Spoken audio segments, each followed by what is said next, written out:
प्रिय छात्रों, व्याख्यान के इस क्रम में आज उपशास्त्री द्वितीय वर्ष के छात्रों के लिए धर्मशास्त्र विषय के अंतर्गत तृतीय अध्याय में वर्णित पंचमहायज्ञ की चर्चा प्रस्तुत है।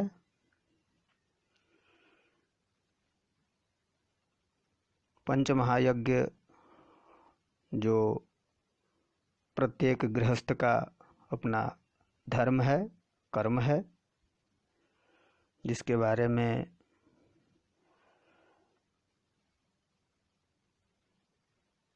बहुत ही सम्यक प्रकार से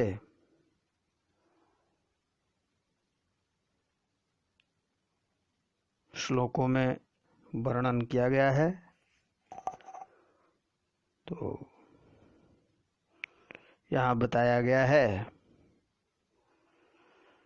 कि विवाह के बाद व्यक्ति जब गृहस्थ आश्रम में प्रवेश कर लेता है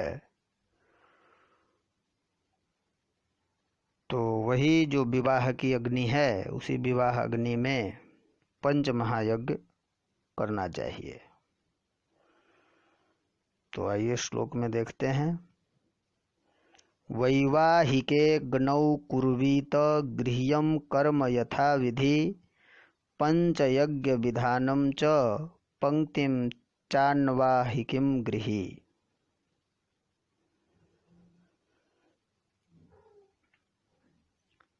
वैवाहिक अग्नि में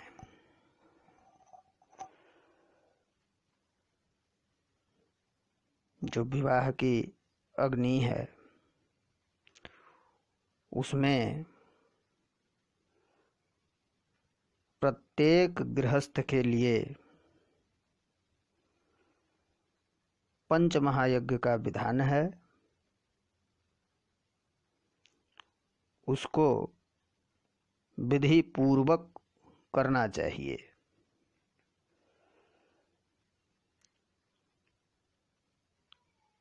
ये क्यों करना होता है, इसके बारे में भी बताते हैं। पंचसूना गृहस्थस्य चुल्ली पेशण्युपस्करः कंडनी चोदकुंभश्च बध्यते यास्तु वाहयन। गृहस्थ के लिए जो चूल्हा है, जो चक्की है, जांता आदि, झाड़ू है, ओखली मुसल है और जल का स्थान है, ये 5 स्थान जो है वो पाप के स्थान बताए गए हैं।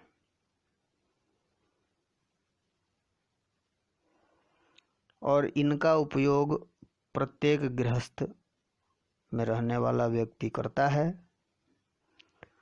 और इसका उपयोग करने से वह एक पाप में बंधता है, अर्थात पाप का भागी होता है। तो इन्हीं जो 5 स्थान है, इन्हीं 5 स्थानों से, 5 स्थानों के प्रयोग से जो पाप उत्पन्न होता है, उस पाप को नष्ट करने के लिए पंचमहायज्ञ का विधान है। जो बता रहे हैं आगे, तासाम क्रमेण सर्वासाम निष्कृत्यर्थम महर्षिभिः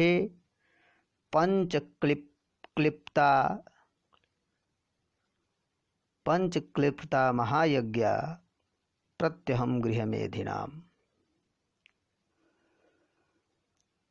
इन्हीं 5 स्थान से जो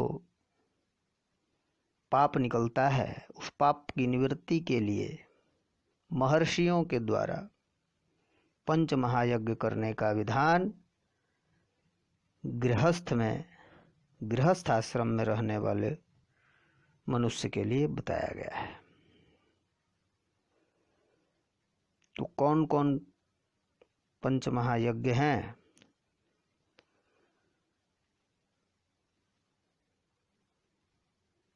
तो यहाँ बता रहे हैं अध्यापनम ब्रह्मयज्ञ पितृयज्ञस्तु तर्पणम होमो दैवो बलिर्भूतो नरियज्ञो अतिथि पूजनम। वेद का अध्ययन और अध्यापन यह जो है ब्रह्मयज्ञ है, तर्पण करना पितृयज्ञ है, हवन पूजा करना देवयज्ञ है,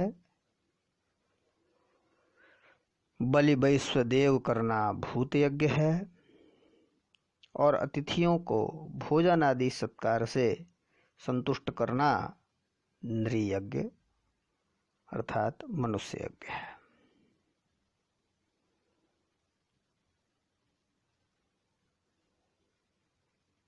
और ये 5 जो महायज्ञ हैं, ये 5 स्थान से जो पाप प्राप्त होता है उस पाप को दूर करने के लिए ही किया जाता है। और जो ये पंच महायज्ञ करता है वो उन दोष से लिप्त नहीं होता है। जो श्लोक में बता रहे हैं अगले श्लोक में, पंचैतान्यो महायज्ञान न हापयति शक्तितः सगृहेऽपि वसन् नित्यं सूनादोषैर्न लिप्यते। सूनादोष पंचैतान्य महायज्ञान, ये जो 5 महायज्ञ बताया, अध्यापन ब्रह्मयज्ञ, तर्पण पितृयज्ञ, होम दैवयज्ञ, बलि वैश्वदेव भूत यज्ञ और अतिथि सत्कार इत्यादि मनुष्य यज्ञ, ये 5 यज्ञ हैं। इसको यदि व्यक्ति शक्ति पूर्वक कभी छोड़ता नहीं है, करता रहता है, तो वह घर में रहता हुआ भी ये जो सूना दोष है, सूना जो पाप के स्थान जो हैं, जो वध के स्थान हैं, जहाँ पर जीव हत्या होती है, उसके पाप से, उसके दोष से लिप्त नहीं होता है।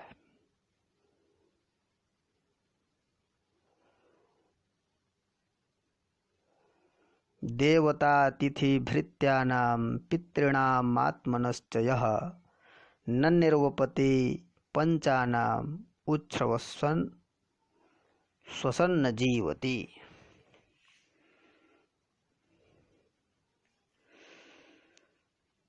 बता रहे हैं कि जो गृहस्थ आश्रम में रहने वाला जो पुरुष है वो इस प्रकार के देवताओं, अतिथियों, माता पिता, वृद्धजन इत्यादि पितरों को अपने अन्नादि से संतुष्ट नहीं करता है। वह श्वास लेता हुआ भी मरे हुए के समान है।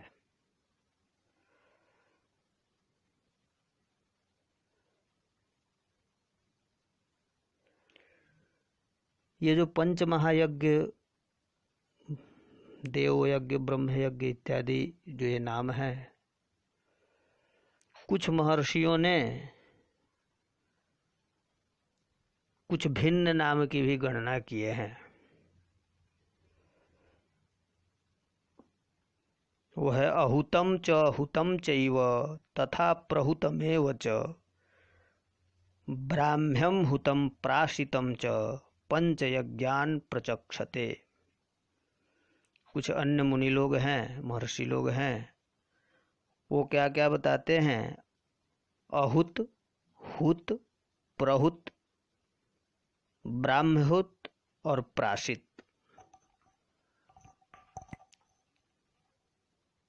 इस प्रकार के पंच महायज्ञ का नाम बताते हैं।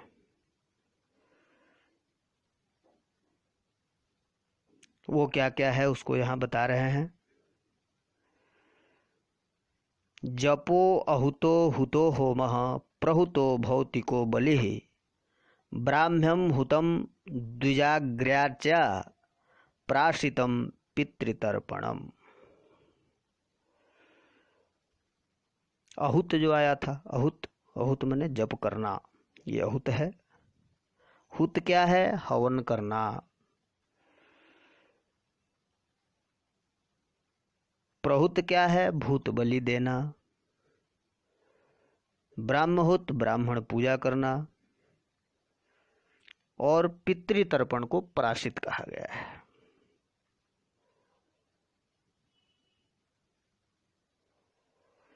स्वाध्याये नित्ययुक्तः स्यात् दैवे चैवेह कर्मणि दैव कर्मणि युक्तो हि बिभर्तीदं चराचरम्।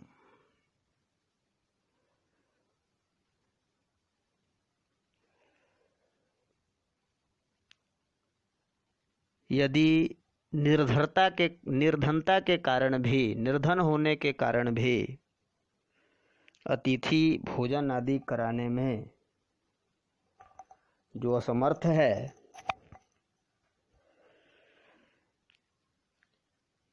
ऐसे द्विज को इस संसार में स्वाध्याय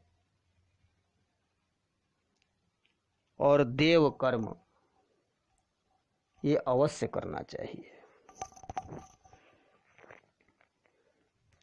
क्योंकि देव कर्म हवन आदि करता हुआ द्विज इस चराचर जगत को धारण पोषण करता रहता है।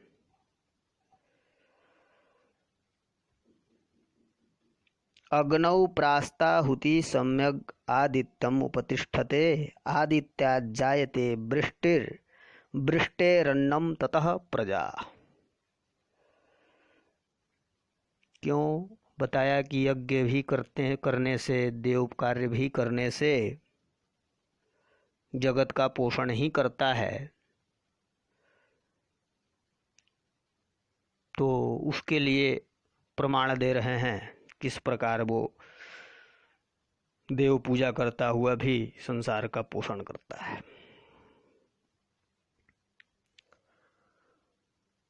और विधि पूर्वक जो अग्नि में छोड़ी हुई जो आहुति है वो सूर्य को प्राप्त हो जाती है। आहुति जो है वो सूर्य को प्राप्त होती है। और सूर्य से क्या होता है? वृष्टि, बारिश होती है।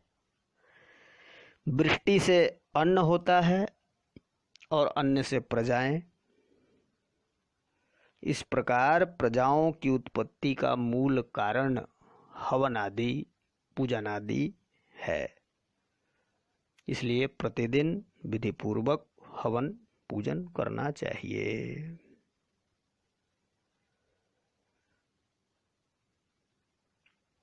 इन सब को देखने से ये भी पता चलता है कि गृहस्थ आश्रम में रहने वाला जो पुरुष है, मनुष्य है, वो बाकी सभी आश्रमों का भरण पोषण करता है।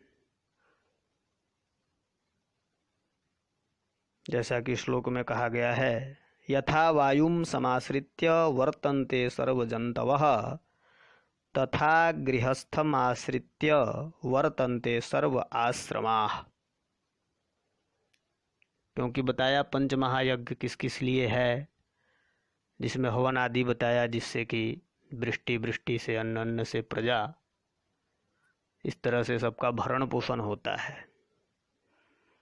तो यहाँ उदाहरण दिया कि किस प्रकार, तो जिस प्रकार प्राणवायु का आश्रय करके सभी जीव जीते हैं, उसी प्रकार गृहस्थ का अथवा गृहस्थ आश्रम में रहने वाले का आश्रय करके सभी आश्रम में रहने वाले जीवन जीते हैं। तो इस प्रकार के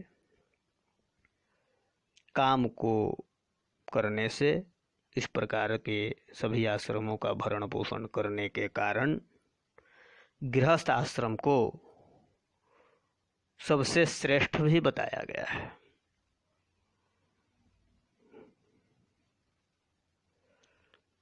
और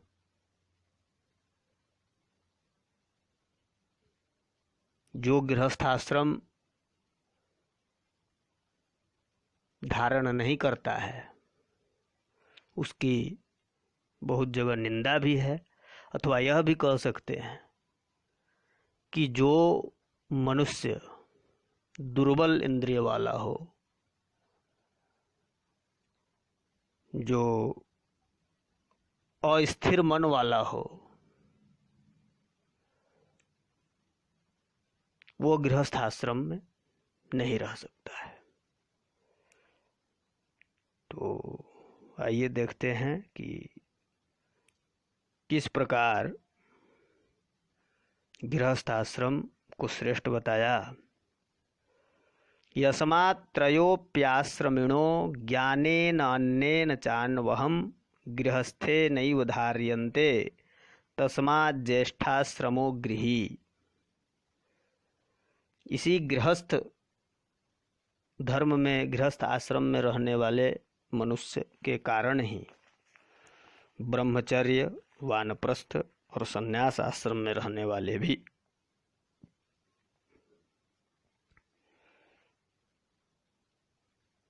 इन्हीं के द्वारा अध्ययन, ज्ञान, अन्न आदि को प्राप्त करते हैं।